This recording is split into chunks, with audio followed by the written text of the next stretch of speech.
ಬಿಜಾಪುರ ಜಿಲ್ಲೆಯಲ್ಲಿದ್ದ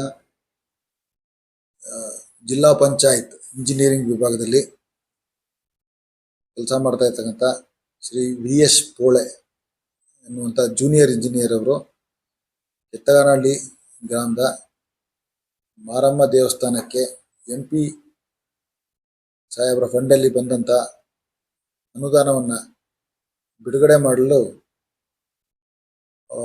ಲಂಚ 6,000 ರೂಪಾಯಿ ಲಂಚ ಕೇಳಿದ ಬಗ್ಗೆ ಶ್ರೀಶೈಲ ಹಣಮಂತ ಜಮದಗ್ನಿ ಎಂಬುವರು ನಮಗೆ ಬಂದು ದೂರು ನೀಡಿದರು. ಈ ದೂರಿನ ಆಧಾರದ ಮೇಲೆ ನಾವು ನಮ್ಮ ಠಾಣೆಯಲ್ಲಿ ಪ್ರಕರಣ ದಾಖಲೆ ಮಾಡಿ ಮೊನ್ನೆ ಮಧ್ಯಾಹ್ನ 1:15 ಅವರ ಕಚೇರಿಯಲ್ಲಿ ಫಿರ್ಯಾದಿದಾರರಾದ ಶ್ರೀಶೈಲ ಹಣಮಂತ ಜಮದಗ್ನಿ ಅವರಿಂದ 6,000 ರೂಪಾಯಿ ಹಣ ಪಡೆದಿದ್ದಾರೆ. ಅವ್ರನ್ನ ಕೂಡಲೇ ನಾವು ರೆಡ್ ಹ್ಯಾಂಡ್ ಆಗಿ ಬಂಧಿಸಿದ್ದೀವಿ. ತನಿಖೆ ಮುಂದುವರಿದಿದೆ. ಅವರನ್ನ ಈಗಾಗಲೇ ನ್ಯಾಯಾಂಗ ಬಂಧನಕ್ಕೆ ಒಪ್ಪಿಸಲಾಗಿದೆ.